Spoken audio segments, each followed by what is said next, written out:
நீதிமொழிகள் 16:24.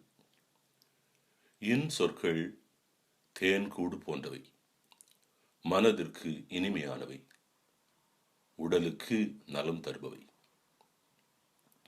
நலம் தரும் வார்த்தை.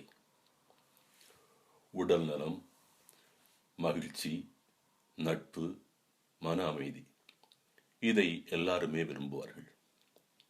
சரியான வார்த்தையை சரியான நேரத்தில் பயன்படுத்த தெரிந்தால் நட்பிலும் தொழிலிலும் நினைத்து பார்க்க முடியாத உயரங்களை எட்டலாம்.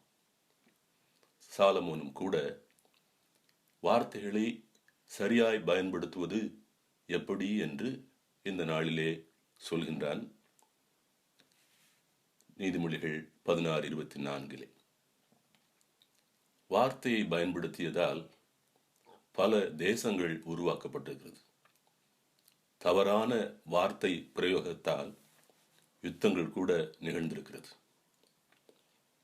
என்ன அர்த்தம்?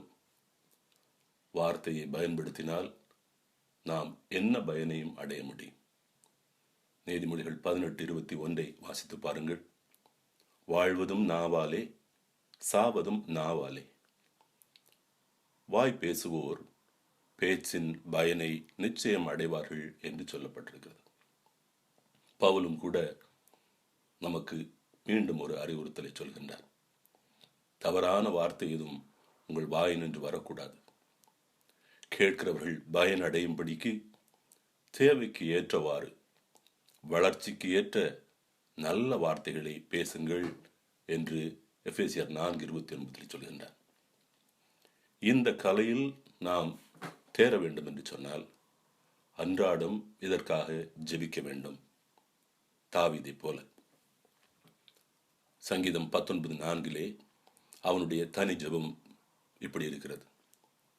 என் கற்பாரையும் மீட்பருமான ஆண்டவரே, என் வாயின் சொற்கள் உமக்கு ஏற்றதாயிருக்கட்டும் என்று சொல்கின்றார். நல்ல வார்த்தைகள் குணப்படுத்தும், நல்ல வார்த்தைகள் உருவாக்கும், நல்ல வார்த்தைகள் ஆசீர்வாதங்களை பெற்றுத்தரும், நல்ல வார்த்தைகள் செழிப்பையும் நட்பையும் வளப்படுத்தும். நல்ல வார்த்தைகளை பயன்படுத்துவோம். ஜெபம் செய்வோம்.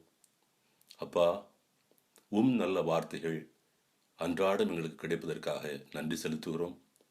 நாங்களும் சரியான வார்த்தைகளை பேசுவதற்கு பரிசுத்த ஆவியானவர் தாமே எங்களுக்கு துணை செய்வாராக. இயேசுவின் பெயரால் ஜெபிக்கிறோம். ஆமீன்.